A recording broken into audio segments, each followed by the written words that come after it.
জুলাই হত্যাযজ্ঞের মামলায় মৃত্যুদণ্ডপ্রাপ্ত আসাদুজ্জামান কামালকে ফের ভারতকে বাংলাদেশের চিঠি, দ্বিপাক্ষিক সম্পর্কের স্বার্থে ইতিবাচক সাড়ার আশা। এটা রিসেন্টলি গেছে এবং সাবেক স্বরাষ্ট্রমন্ত্রীকে উদ্দেশ্য করে এই চিঠি দেওয়া হয়েছে। আসাদুজ্জামান কামালকে দেশে ফিরিয়ে এনে ওনার বিচারও সম্পন্ন করা হবে, ঠিক যেভাবে শেখ হাসিনা সহ অন্যান্য আসামিদের বিচার হবে। ভারত থেকে পুশিন ঠেকাতে কঠোর অবস্থানে সরকার, অস্থিরতা বন্ধে মিয়ানমার সীমান্তে কাঁচা তারের বেড়া দেওয়ার প্রস্তাব। ওখান থেকে এই যে গোলাগুলির কারণে আমাদের নাগরিকরা মৃত্যুবরণ করছে, সেই জন্য এগুলো সব অ্যাড্রেস করার জন্য আমরা প্রস্তাব আছে যেখানে কাঁটাতারের বেড়া নির্মাণ করতে চাই 109 কিলোমিটারে। দেখছিলেন প্রধান শিরোনাম। সন্ধ্যার সময় সঙ্গে আছে আমি মাহাদি ইসলাম ধ্রুব। দর্শক, বিশ্বকাপের বিশেষ আয়োজন শেষে আমরা ফিরছি নিয়মিত সংবাদে। এবার অন্যান্য শীর্ষ সংবাদ। আর্জেন্টিনাকে অসহায় করে 16 বছর পর বিশ্ব চ্যাম্পিয়ন স্পেন, দায়িত্ব ছাড়ার ইঙ্গিত স্ক্যালোনির। বুয়েনোস আইরেসে পুলিশের সঙ্গে সমর্থকদের সংঘর্ষ। যমুনায় কিছুক্ষণ পর প্রধানমন্ত্রীর সঙ্গে শরিক দলের শীর্ষ নেতাদের বৈঠক, ফ্যামিলি কার্ডের সুবিধা স্বচ্ছভাবে পৌঁছে দিতে তথ্য ভান্ডার গড়ে তোলার নির্দেশনা। গুমে অভিযুক্ত সেনা কর্মকর্তা জিয়াউলের জলসিঁড়ির বাড়িতে দুদকের অভিযান, আদালতের নির্দেশে নিয়ন্ত্রণে নিল 9 তলা ভবন। প্রতারণার মামলায় রিজেন্টের সাহেব ফের গ্রেফতার। সরকারের সমালোচনা করলে এখন গুম হওয়ার পরিস্থিতি নেই বললেন প্রধানমন্ত্রীর উপদেষ্টা। রাজনৈতিক ঐক্য না থাকলে গণতন্ত্র বিরোধী শক্তি উত্থানের শঙ্কা নেতাদের।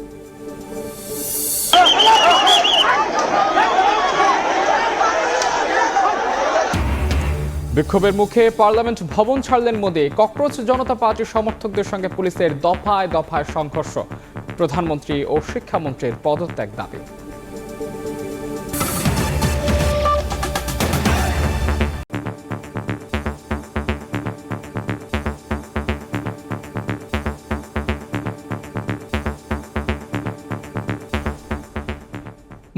মানবতা বিরোধী অপরাধের মামলায় মৃত্যুদণ্ডপ্রাপ্ত সাবেক স্বরাষ্ট্রমন্ত্রী আসাদুজ্জামান খান কামাল সহ দণ্ডিত আসামিদের দেশে ফিরিয়ে আনতে ভারতকে একাধিক চিঠি দিয়েছে বাংলাদেশ। প্রত্যর্পণ চুক্তির আওতায় এসব আবেদন করা হয়েছে বলে জানিয়েছে পররাষ্ট্র প্রতিমন্ত্রী। বলেছেন, দ্বিপাক্ষিক সম্পর্কের স্বার্থে নয়াদিল্লি ইতিবাচক সাড়া দেবে বলে আশা করছে ঢাকা।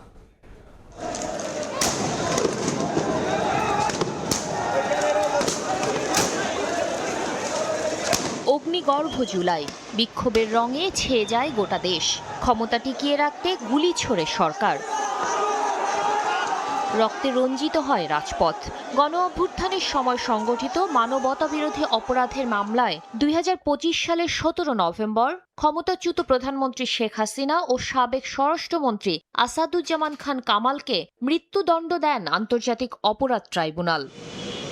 দণ্ডপ্রাপ্ত পলাতকদের দেশে ফিরিয়ে এনে রায় কার্যকর করতে কূটনৈতিক তৎপরতা জোরদার করেছে সরকার। সোমবার রাজধানীর ইস্কাটনে পররাষ্ট্র প্রতিমন্ত্রী জানান, প্রত্যর্পণ চুক্তির আওতায় সম্প্রতি সাবেক স্বরাষ্ট্রমন্ত্রী আসাদুজ্জামান কামালকে ফেরত চেয়ে ভারত সরকারকে চিঠি দেওয়া হয়েছে। এটা রিসেন্টলি গেছে এবং সাবেক স্বরাষ্ট্রমন্ত্রীকে উদ্দেশ্য করে এই চিঠি দেওয়া হয়েছে। কূটনীতিতে যেই নর্মস আছে, যেই প্রোটোকল আছে, সেই প্রোটোকল অনুযায়ী আমরা আসাদুজ্জামান কামালকে দেশে ফিরিয়ে এনে ওনার বিচারও সম্পন্ন করা হবে, ঠিক যেভাবে শেখ হাসিনা সহ অন্যান্য আসামিদের বিচার হবে। শুধু সাবেক স্বরাষ্ট্রমন্ত্রী না, দণ্ডিত অন্য পলাতক আসামিদেরও প্রত্যর্পণের অনুরোধ জানিয়ে ভারতকে একাধিক চিঠি দেওয়ার কথা জানান পররাষ্ট্র প্রতিমন্ত্রী। আসামি যারা পলাতক আছে তাদেরকে ফিরিয়ে আনার জন্য যে সকল চিঠি দেওয়ার প্রয়োজন আমরা চিঠি দিচ্ছি। আইন মন্ত্রণালয় এবং স্বরাষ্ট্র মন্ত্রণালয়ের যে উদ্যোগগুলো ওনারা নেবেন, পররাষ্ট্র মন্ত্রণালয়ের পক্ষ থেকে সেই আমাদের ডিপ্লোমেসির অনুযায়ী আমরা সেই কাজগুলো করব। বাংলাদেশের অনুরোধে ভারত সরকার এখনো কোনো প্রতিক্রিয়া জানায়নি। ফলে প্রত্যর্পণ চুক্তির বাস্তবায়ন এবং নয়াদিল্লির পরবর্তী পদক্ষেপের দিকেই এখন নজর ঢাকার। আমরা আশা করব যে ভারত পজিটিভ রিপ্লাই দিবে এবং দুই দেশের মধ্যে যে দ্বিপাক্ষিক সম্পর্ক আছে সেটাকে জোরদার করার লক্ষ্যে তারা তাদের পক্ষ থেকে যা তাদের দায়িত্ব সেটা তারা পালন করবে। শাতিলা শারমিন, সময় সংবাদ, ঢাকা। মিয়ানমারে অস্থিতিশীল পরিস্থিতি মোকাবেলা ও চোরাচালান বন্ধে সীমান্তে 109 কিলোমিটার কাঁচাতারের বেড়া নির্মাণের প্রস্তাব দিয়েছে বাংলাদেশ। তবে এর সঙ্গে ভারত সীমান্তে কাঁচাতারের বেড়া নির্মাণের কোনো সম্পর্ক নেই। অনুপ্রবেশ ঠেকাতে কঠোর অবস্থানে রয়েছে সরকার। বিজেপি সদর দফতর পরিদর্শন করে একথা বলেছেন স্বরাষ্ট্রমন্ত্রী সালাউদ্দিন আহমদ। বলেন, শহীদ রাষ্ট্রপতি জিয়াউর রহমানের হত্যাকারী সাবেক সেনা কর্মকর্তা মোজাফফরের বিচার হবে কোর্ট মার্শালের মাধ্যমে। বাংলাদেশ মিয়ানমার সীমান্তে সংঘাত ও মাইন বিস্ফোরণের ঘটনায় প্রায়ই হতাহতের শিকার হচ্ছেন বাংলাদেশিরা। এই অবস্থায় মিয়ানমারের অস্থিতিশীল পরিস্থিতি মোকাবেলা ও চোরাচালান বন্ধে সীমান্তে 109 কিলোমিটারের কাঁটাতারের বেড়া নির্মাণের প্রস্তাব দিয়েছে সরকার। সোমবার বিকেলে বিজিবি সদর দফতর পরিদর্শন শেষে সাংবাদিকদের এ তথ্য জানান স্বরাষ্ট্রমন্ত্রী সালাউদ্দিন আহমদ। এর সঙ্গে ভারত সীমান্তে কাঁটাতারের বেড়া নির্মাণের সম্পর্ক নেই জানিয়ে মন্ত্রী বলেন, মিয়ানমার সীমান্তবর্তী এলাকায় ল্যান্ডমাইন শনাক্তে যন্ত্রপাতি সরবরাহ করা হয়েছে বিজিবিকে। মাদক চোরাচালান, তারপরে এই অস্থিতিশীল অবস্থা এবং অনেক সময় ওখান থেকে এই যে গোলাগুলির কারণে আমাদের নাগরিকরা মৃত্যুবরণ করছে, সেই জন্য এগুলো সব অ্যাড্রেস করার জন্য আমরা এখনও পুরোপুরি ফাইনাল সিদ্ধান্তে যাইনি। তবে আমাদের প্রস্তাব আছে যে আমরা সেখানে কাঁটাতারের বেড়া নির্মাণ করতে চাই 109 কিলোমিটার। ভারত থেকে কাউকে প্রুশিন করতে দেওয়া হবে না জানিয়ে স্বরাষ্ট্রমন্ত্রী বলেন, অবৈধ অনুপ্রবেশ ঠেকাতে কঠোর অবস্থানে সরকার। সেরকম কোনো নাগরিক থাকে, বাংলাদেশি নাগরিক সেখানে যেয়ে থাকে, তার তালিকা পররাষ্ট্র মন্ত্রণালয়ে বিধি মোতাবেক দিতে হবে। আমরা ন্যাশনালিটি ভেরিফিকেশন করে যদি সেটা সত্যতা পাওয়া যায়, সেটা আমরা যথাযথ আইনি প্রক্রিয়ায় আমরা ফেরত নিয়ে আসব। এছাড়া অন্য কোনো উপায়ে আমরা কাউকে অ্যালাউ করব না। শহীদ রাষ্ট্রপতি জিয়াউর রহমানের হত্যাকারী সাবেক সেনা কর্মকর্তা মোজাফফর হোসেনের বিচার সেনা আইনে হবে বলে আবারও জানান স্বরাষ্ট্রমন্ত্রী। আমরা সেনাবাহিনীর কাছে হস্তান্তর করেছি, তারা তাদের বিধি মোতাবেক জেনারেল কোর্ট মার্শাল গঠন করে সেই বিষয়ে ব্যবস্থা নেবেন। যদি সিভিল কোর্টের কোনো বিষয় থাকে আইনানুগভাবে, সেটা তখন পরীক্ষা নিরীক্ষা করে তারা বলবে। কি ব্যক্তিকে দুই আইনে আলাদা আলাদাভাবে ট্রায়াল করা যায় না। বিজিবির কার্যক্রমের প্রশংসা করে সক্ষমতা বাড়াতে জনবল ও সরঞ্জাম বৃদ্ধির পরিকল্পনা তুলে ধরেন সালাউদ্দিন আহমদ।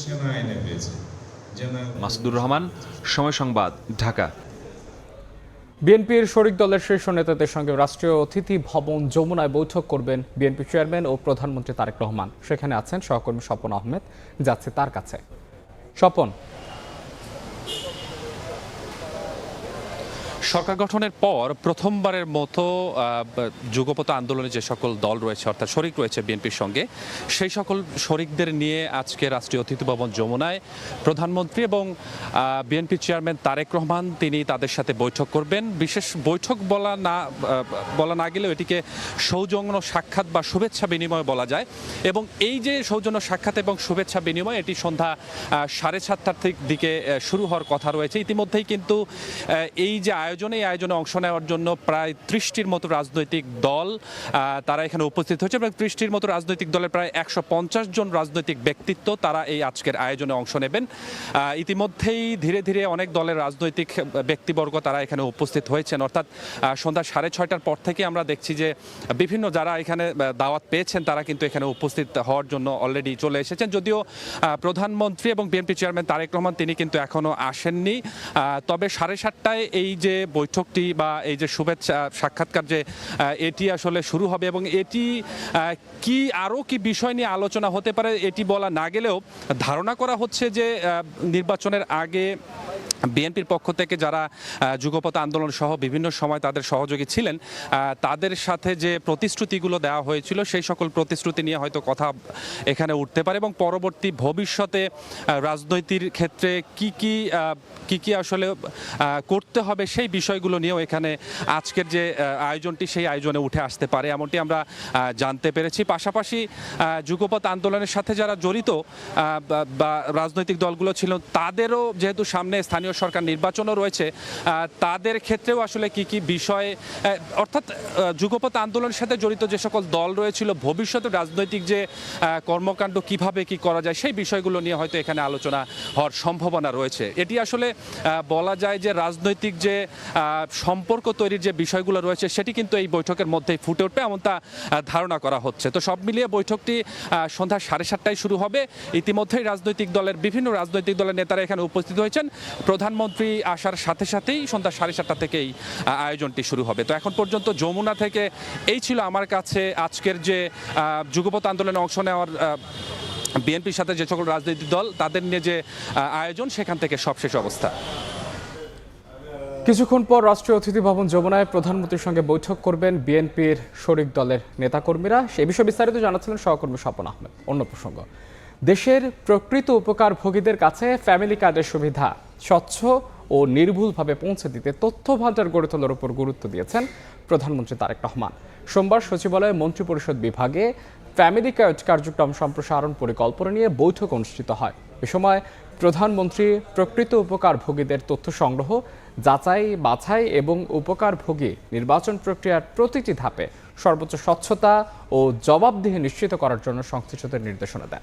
এদিকে সরকার গঠনের পর প্রথমবারের মতো স্বাস্থ্য মন্ত্রণালয় এবং সংশ্লিষ্ট বিভাগগুলোর কর্মকর্তাদের সঙ্গে আনুষ্ঠানিকভাবে বৈঠক করেছেন প্রধানমন্ত্রী তারেক রহমান।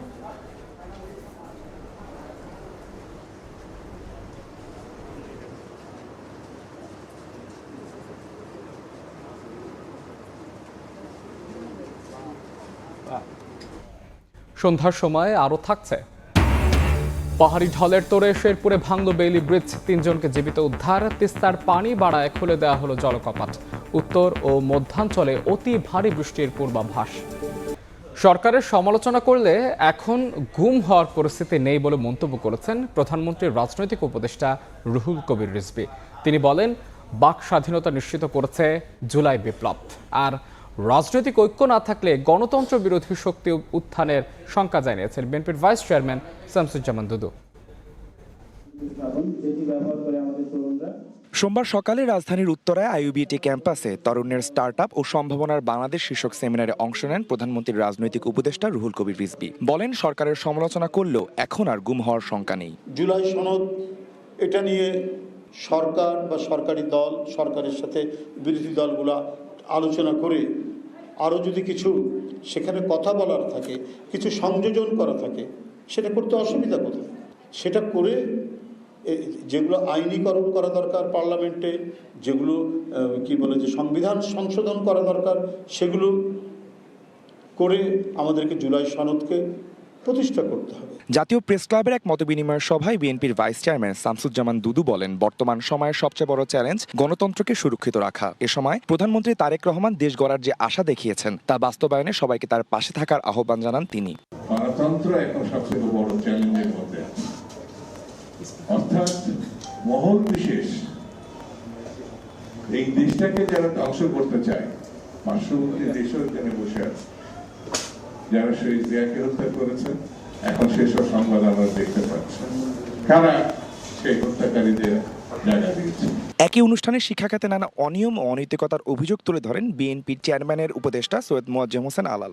সমন্বিত শিক্ষানীতির মাধ্যমে নৈতিকতার মান যদি আমরা উন্নত করতে পারি, তাহলে নৈতিকতার মানের মধ্যেই মূল যে পরবর্তী জীবনের শিক্ষা, সেগুলো বিস্তার লাভ করবে, সেখানে মাদকের প্রবেশ করার কোনো সুযোগ থাকবে না। এ সময় এলোমেলো পরিস্থিতি থেকে উত্তরণের সমন্বিত শিক্ষা ব্যবস্থা গড়ে তোলার কাজ চলছে বলে জানান তিনি। আদনান তুর্য, সময় সংবাদ, ঢাকা। এবার ফিফা বিশ্বকাপের খবর।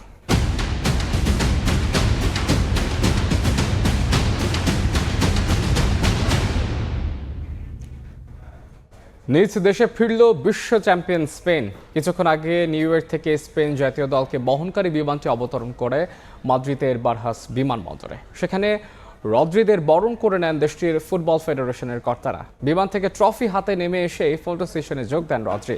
শিরোপা হাতে তার সঙ্গে দাঁড়ান কোচ দে লা ফুয়েন্তেও। পরে পুরো দল একসঙ্গে দাঁড়িয়ে একটি গ্রুপ ফটো সেশন করেন। পরে আগে থেকে এনে রাখা বিশেষ বাসে করে বিমানবন্দর ত্যাগ করেন চ্যাম্পিয়নরা।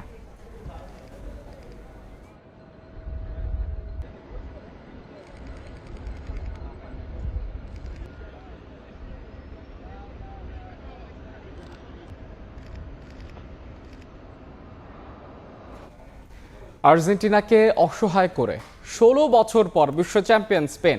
মেটলাইফ স্টেডিয়ামে ইতিহাস গড়ল স্প্যানিশরা। অতিরিক্ত সময়ের রুদ্ধশ্বাস লড়াইয়ে ফেরান তোরেসের অবিস্মরণীয় গোলে দ্বিতীয়বারের মতো বিশ্বকাপ শিরোপা ঘরে তুলল স্পেন। সুপার সাবে বাজিমাত করল লুই দে লা ফুয়েন্তে। স্বপ্নভঙ্গের বেদনা সঙ্গী করে বিশ্বকাপ থেকে বিদায় নিলেন লিওনেল মেসি। যুক্তরাষ্ট্র থেকে এস এম ইকবালের match report.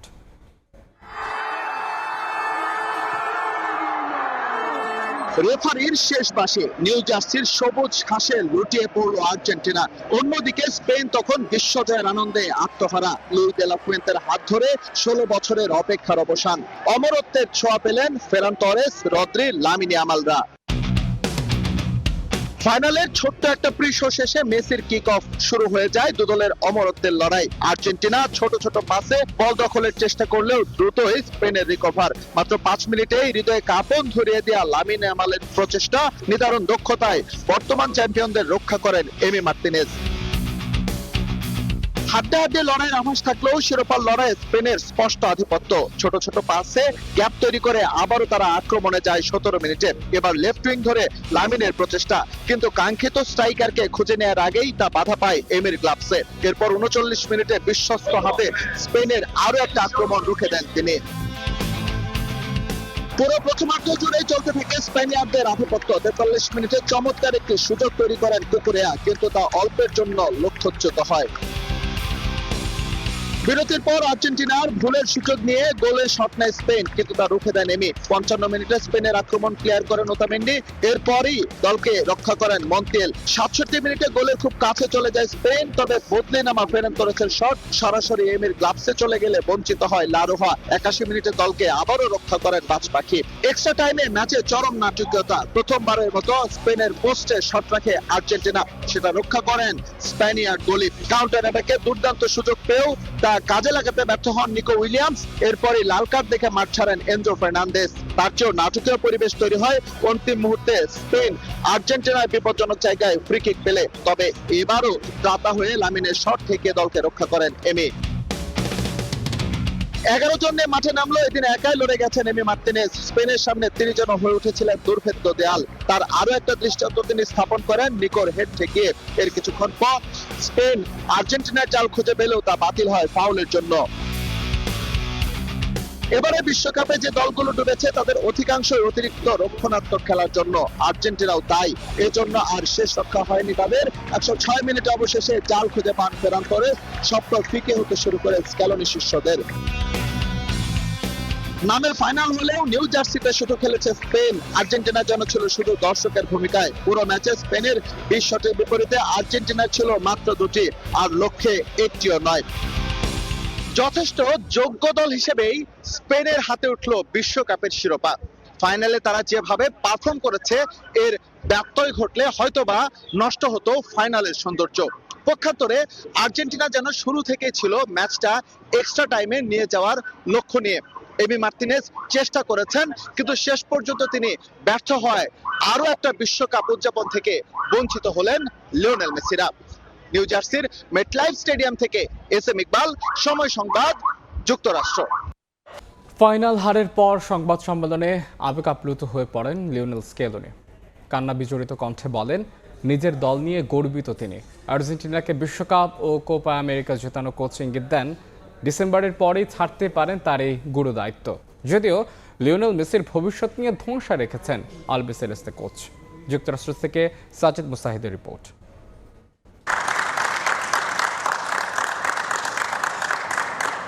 De estar en el lugar que estoy, ese lugar. টানা দ্বিতীয় বিশ্বকাপ জয়ের যে স্বপ্ন নিয়ে যুক্তরাষ্ট্র এসেছিল আর্জেন্টিনা দল, সেই স্বপ্ন পূরণ হয়নি। গ্রুপ পর্ব থেকে শুরু করে সেমিফাইনাল পর্যন্ত দারুণ ফুটবল খেলেছে আর্জেন্টিনা দল, অনেকের প্রশংসা কুড়িয়েছে, হয়েছে সমালোচনাও। কিন্তু ফাইনালে দুর্দান্ত এক স্পেন দলের সামনে মুখ থুবড়ে পড়ে লিওনেল স্কালোনির সব কৌশল। বিশ্বকাপ ফাইনাল হারের পর আবেগ আর নিয়ন্ত্রণ করতে পারেননি Lionel Scaloni. Soñado para todos.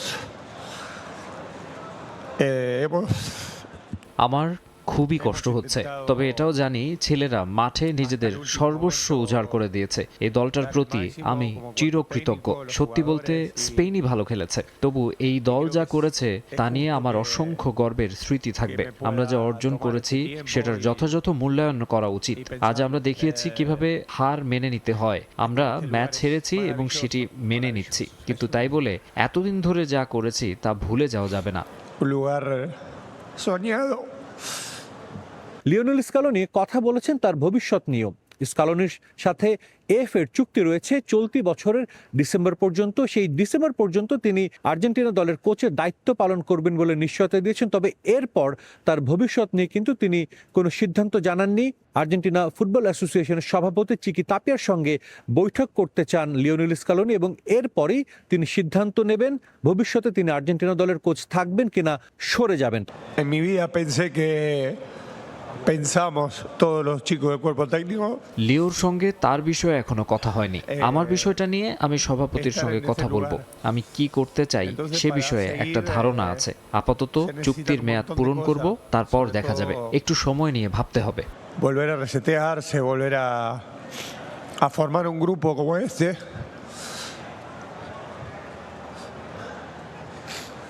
Argentina দল তাদের ইতিহাসের সবচেয়ে স্বর্ণালী সময় কিন্তু পার করেছে লিওনেল স্কালোনি এবং লিওনেল মেসির এই জুটির সময়। যুক্তরাষ্ট্র থেকে সাজিদ মুস্তাহিদ, সময় সংবাদ। দুর্নীতির মামলায় বরখাস্ত সেনা কর্মকর্তা জিয়াউল আহসানের 9তলা ভবন নিয়ন্ত্রণে নিয়েছে দুর্নীতি দমন কমিশন। সোমবারে পূর্বাঞ্চলের জলসিঁড়িতে অভিযান চালিয়ে বিপুল আর্থিক অসঙ্গতির তথ্য পায় সংস্থাটি। এদিকে সাবেক ভূমিমন্ত্রী সাইফুজ্জামান চৌধুরী জাবেদের গুলশানে জব্দ করা 18 কোটি টাকার দুটি ফ্ল্যাটে মিলেছে দুর্নীতির নানা আলামত। 40 কোটি টাকার অবৈধ সম্পদ ও 342 কোটি টাকার সন্দেহজনক লেনদেনের অভিযোগে 2025 সালে বরখাস্ত মেজর জেনারেল জিয়াউল আহসান ও তার স্ত্রী নুসরাত জাহানের বিরুদ্ধে মামলা করে দুদক। তারা যাতে সম্পদ বিক্রি করতে না পারেন সেজন্য সংস্থাটির আবেদনে জব্দের আদেশ দেন আদালত। জব্দ তালিকায় থাকা জলসিঁড়ি প্রকল্পের 9তলা ভবন নিয়ন্ত্রণ নিতে সোমবার সকাল থেকে কাজ শুরু করে দুদক, যেখানে আসবাবপত্র সহ আর্থিক লেনদেনের বিপুল তথ্য মেলে। ইনভেন্টরি লিস্টটা চলছে, ওখানে যতদূর জানা গেছে ওখানে বিপুল পরিমাণ ব্যবহার্য সামগ্রী পাওয়া গেছে এবং কিছু আর্থিক তথ্য পাওয়া গেছে, যা হয়তো পরবর্তীতে আমাদের ইনভেন্টরি লিস্টটা শেষ হোক হয়তো আপনাদের জানানো যাবে বা যেগুলো তদন্ত কাজে সহায়তা করবে বলে আমরা মনে করছি। এদিকে সাবেক ভূমিমন্ত্রী সাইফুজ্জামান চৌধুরী জাবেদের গুলশানে 18 কোটি টাকার দুটি ফ্ল্যাট 2 দিন অভিযান চালিয়ে নিয়ন্ত্রণে নিয়েছে দুদকের সম্পদ ব্যবস্থাপনা বিভাগ, যেখানে দুর্নীতির নানা আলামত সহ 260 ধরনের সামগ্রী মিলেছে। সাইফুজ্জামান জাবেদের ওখানে দুটি ফ্ল্যাট ছিল, এখানে drawing room, bedroom, kitchen room, এগুলো থেকে প্রায় 260 আইটেমের বেশি ওখানে ব্যবহার্য সামগ্রী পাওয়া গেছে। সাবেক এই ভূমিমন্ত্রীর বিরুদ্ধে 9 দেশে 10,000 কোটি টাকা অর্থ পাচারের প্রমাণ পেয়েছে দুদক। তাসলিম তৌহিদ, সময় সংবাদ, ঢাকা। রাজধানীর পল্লবী থানায় করা প্রতারণার মামলায় রিজেন্ট গ্রুপের চেয়ারম্যান মোহাম্মদ শাহেদ করিমকে আবারও গ্রেফতার করেছে পুলিশ। সকালে রাজধানীর এসিবি চত্বর এলাকা থেকে তাকে আটক করা হয়, পরে এক মামলায় তাকে গ্রেফতার দেখানো হয়েছে। ডিএমপি জানায় 2020 সালে পল্লবী থানায় দায়ের করা একটি প্রতারণা মামলায় তার বিরুদ্ধে গ্রেফতারি পরোয়ানা ছিল। সেই মামলার ভিত্তিতেই তাকে গ্রেফতার দেখানো হয়েছে। এর আগে 2024 সালের সেপ্টেম্বরে একই মামলায় আদালত থেকে জামিন পান শাহেদ। তবে পরবর্তী আইনি প্রক্রিয়ায় জারি হওয়ার পরোয়ানার ভিত্তিতে তাকে আবারও গ্রেফতার করা হয়েছে। করোনা মহামারীর সময় রিজেন্ট হাসপাতালকে ঘিরে আলোচিত নানা অভিযোগের পর একাধিক মামলায় গ্রেফতার হন শাহেদ।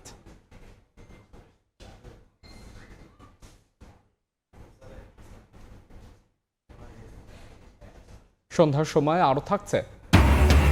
যুক্তরাজ্যের নতুন প্রধানমন্ত্রী অ্যান্ডি বার্নহ্যাম দায়িত্ব নিয়ে জীবনযাত্রার ব্যয় কমানোর ঘোষণা। রাজা তৃতীয় চার্লসের সঙ্গে সাক্ষাৎ করলেন লেবার নেতা।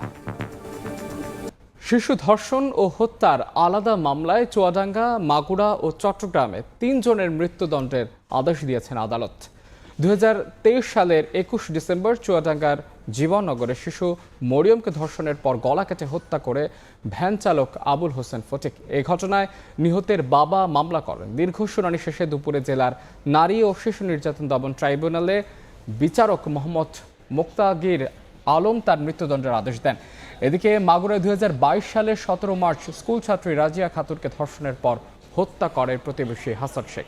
আদালত 11 জনের সাক্ষ্য গ্রহণ শেষে হাসানকে ফাঁসির আদেশ দেন। এছাড়া 3 বছর আগে চট্টগ্রামের পাহাড়তলীতে 10 বছর বয়সী স্কুল ছাত্রী আবেদা সুলতানা আইনিকে ধর্ষণের চেষ্টায় ব্যর্থ হয়ে হত্যা ও লাশ গুমের মামলায় একমাত্র আসামি রুবেলের ফাঁসির আদেশ দিয়েছেন আদালত। একদিনে ডেঙ্গুতে মারা গেছেন আরও 3 জন, নতুন করে শনাক্ত হয়েছে 372 জন। এদিকে এডিস মশা নিধনে কাজ করছে না বর্তমান প্রযুক্তি। দেশীয় রাসায়নিক ব্যবহারে সমস্যা সমাধানের আশা এলজিআরডি মন্ত্রীর। এ অবস্থায় সিঙ্গাপুরের সফল পদ্ধতি দেশে প্রয়োগের তাগিদ বিশেষজ্ঞের। জমে থাকা পানিতে বংশ বিস্তার করে ডেঙ্গু জ্বরের জন্য দায়ী এডিস মশা। তাই বর্ষা মৌসুমে বাড়ে এই মশার সংখ্যা, সঙ্গে রোগের প্রকোপও। মশা নিধনে ব্যবহার করা ওষুধের কার্যকারিতা নিয়ে কয়েক বছর ধরেই চলছে বিতর্ক। এমন প্রেক্ষাপটে সোমবার জাতীয় প্রেস ক্লাবে ডেঙ্গু জ্বর সচেতনতামূলক সায়েন্টিফিক সেমিনার আয়োজন করে ন্যাশনাল ডক্টরস ফোরাম এনডিএফ। অনুষ্ঠানে জনস্বাস্থ্য বিশেষজ্ঞরা বলেন, ডেঙ্গু মোকাবেলায় চিকিৎসকদের একক প্রচেষ্টা যথেষ্ট নয়, প্রয়োজন সমন্বিত উদ্যোগ। পাশাপাশি বিদেশে মশা নিধনে সফল প্রযুক্তি দেশে আনার পরামর্শ তাদের। এক ধরনের ব্যাকটেরিয়া আছে, ওল্ড ব্যাকটেরিয়া বলে। এই ওল্ড ব্যাকটেরিয়াতে যদি আপনি এডিস মশাকে ইনফেক্ট করেন, তাহলে এডিস মশা বংশবৃদ্ধি করতে পারে না। এইভাবে সিঙ্গাপুর 70% জায়গায় এডিস মশার প্রোগ্রাম নিতে পেরেছে, এই জন্য ওরা সফল হয়েছে। তাহলে আমাদের দেশেও এটা করার সুযোগ আছে। আমাদের দেশে ওয়ার্ল্ড মসকিটো প্রোগ্রামের আন্ডারে আমাদেরকে এই জিনিসটাকে নিয়ে আসতে হবে, অর্থাৎ ওল্ড ব্যাকটেরিয়াটাকে বাংলাদেশে ইম্পোর্ট করার চেষ্টা করতে হবে। কিন্তু এটার জন্য আমাদের দেশের সরকারকে বিভিন্ন মন্ত্রণালয়ের সমন্বয়ের মাধ্যমে কাজ করতে হবে। এদিকে ইঞ্জিনিয়ার্স ইনস্টিটিউশনে মশা নিয়ন্ত্রণ প্রযুক্তি শীর্ষক এক সেমিনারে অনলাইনে যুক্ত হয়ে স্থানীয় সরকার মন্ত্রী মির্জা ফখরুল ইসলাম আলমগীর জানান, মশা নিধনে কাজে আসছে না বিদ্যমান রাসায়নিক। নতুন উদ্ভাবিত প্রযুক্তির পরীক্ষামূলক কাজ দ্রুত শুরুর তাগিদ দেন তিনি। মশা নিধনের জন্য যে সমস্ত টেকনোলজি আমরা ব্যবহার করে আসছি, যে সমস্ত কেমিক্যালস আমরা ব্যবহার করে আসছি, সেগুলো ঠিক সেইভাবে উপযুক্ত ভাবে কাজ করতে পারছে না। মশা নিয়ন্ত্রণের জন্য যৌথ উদ্যোগে কাজ করার জন্য একটা সম্ভাবনার সৃষ্টি হয়েছে। সিটি কর্পোরেশন এবং সরকারের যৌথভাবে যদি এই টেকনোলজিটা নিয়ে কাজ করে, আমার বিশ্বাস যে তাহলে আমরা এটাতে অনেকটা সফল হব। মশা নিধনে সিটি কর্পোরেশন এবং উদ্ভাবকদের যৌথ কর্মসূচি সফল হলে সরকারের সার্বিক উন্নয়ন কাজে ইতিবাচক প্রভাব আসবে বলেও মন্তব্য করেন স্থানীয় সরকার মন্ত্রী। লার্ভা নিধন করাই হচ্ছে আমাদের প্রধান কাজ। মুরসালিন হক জুনায়েদ, সময় সংবাদ, ঢাকা। থাকুন। উজানের ঢলে পানির স্রোতে শেরপুরে ভেঙে পড়ল ব্রিজ। জীবিত উদ্ধার করা হয়েছে শিশুসহ 3 জনকে। বৃষ্টি ও ঢলে লালমনিরহাটে বাড়ছে তিস্তার পানি, পৌঁছেছে বিপদসীমার কাছাকাছি। পরিস্থিতি সামাল দিতে খুলে দেওয়া হয়েছে ব্যারাজের 44টি জলকপাট। নদী তীরবর্তী এলাকায় মানুষ আতঙ্কে দিন কাটাচ্ছেন। এদিকে দেশের উত্তর ও মধ্যাঞ্চলে অতি ভারী বৃষ্টির পূর্বাভাস দিয়েছে আবহাওয়া অধিদপ্তর। পাহাড়ি ঢলে পানির তোড়ে ভেঙে গেছে বেইলি ব্রিজ। সোমবার দুপুরে 2 শিশুসহ 3 জনকে নিয়ে ভেঙে পড়ে শেরপুরের চেল্লাখালী নদীর দক্ষিণ সন্ন্যাসী ভিটা নয়াপাড়ার ব্রিজটি। এ সময় তারা সাঁতরে তীরে ওঠার চেষ্টা করে, স্থানীয়রা পরে তাদের উদ্ধার করে। মেঘালয়ের ভারী বর্ষণে নেত্রকোনায় বাড়ছে বিভিন্ন নদ নদীর পানি। ভোরে কলমাকান্দা সীমান্তের গজারমারি এলাকায় পানি ঢুকে একটি বিদ্যালয়ের একাংশ ভেঙে যায়। সোমেশ্বরী শাখার উবদাখালী ডাকবাংলো পয়েন্টেও পানি বেড়েছে।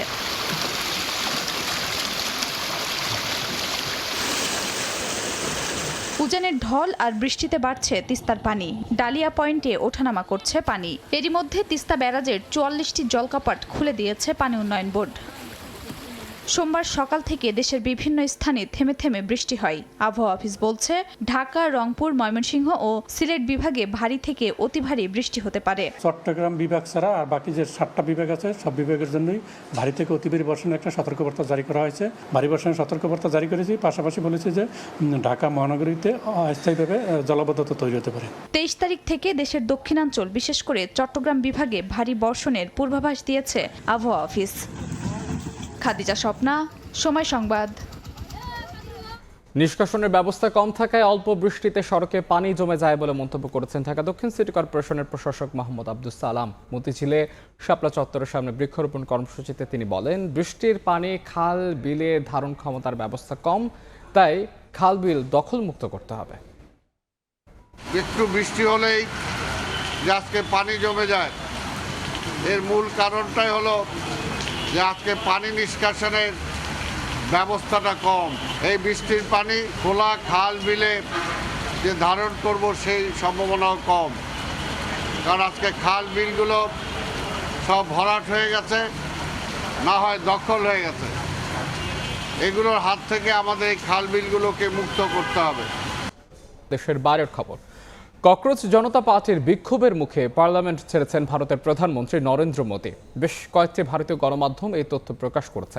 সোমবার সিজেপির পদযাত্রা কর্মসূচি ঘিরে উত্তপ্ত হয় নয়াদিল্লি। পুলিশের সঙ্গে ব্যাপক সংঘর্ষের ঘটনা ঘটে, আটক করা হয়েছে বেশ কয়েকজনকে।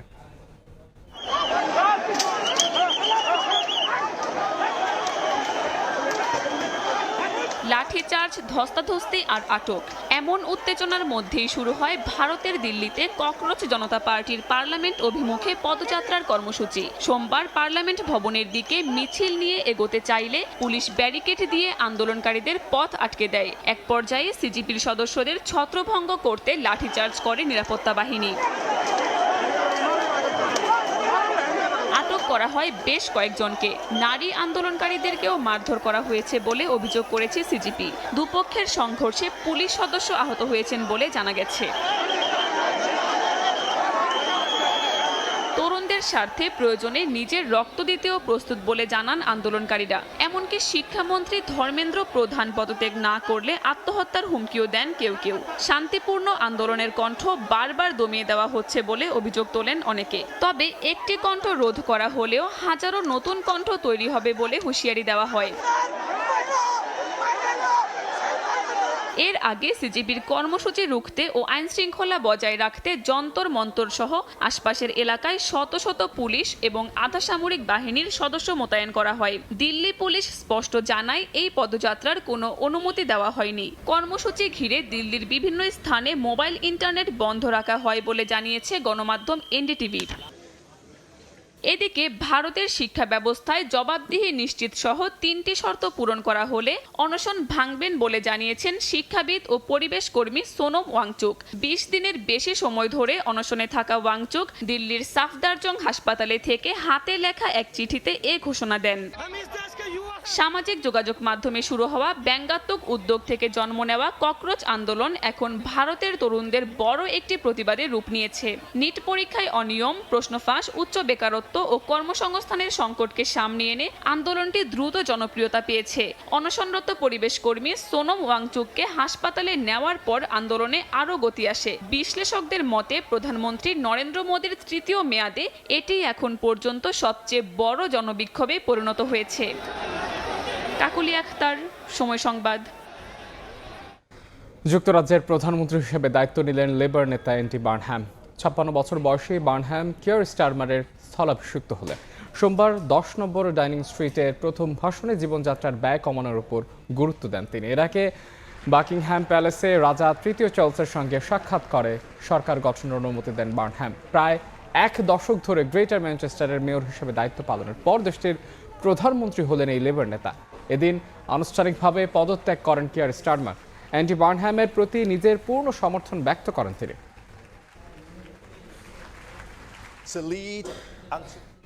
এ পর্যায়ে শীর্ষ সংবাদ জানিয়ে দিচ্ছি আরও একবার। জুলাই হত্যা মামলায় মৃত্যুদণ্ডপ্রাপ্ত আসাদুজ্জামান কামালকে ফেরাতে ভারতকে চিঠি। ইতিবাচক সাড়ার আশা থাকার মিয়ানমার সীমান্তে কাঁচা তারের বেড়া দেওয়ার প্রস্তাব। যমুনায় প্রধানমন্ত্রীর সঙ্গে বৈঠকে শরিক দলের শীর্ষ নেতারা। ফ্যামিলি কাজের সুবিধা স্বচ্ছভাবে পৌঁছে দিতে তথ্য ভান্ডার গড়ে তোলার নির্দেশনা। এবং 16 বছর পর বিশ্ব জয় করে দেশের মাটিতে ফিরল স্পেন। চ্যাম্পিয়নদের রাজকীয় সংবর্ধনার আয়োজন। দায়িত্ব ছাড়ার ইঙ্গিত স্ক্যালোনির, অজানা মেসির ভবিষ্যৎ।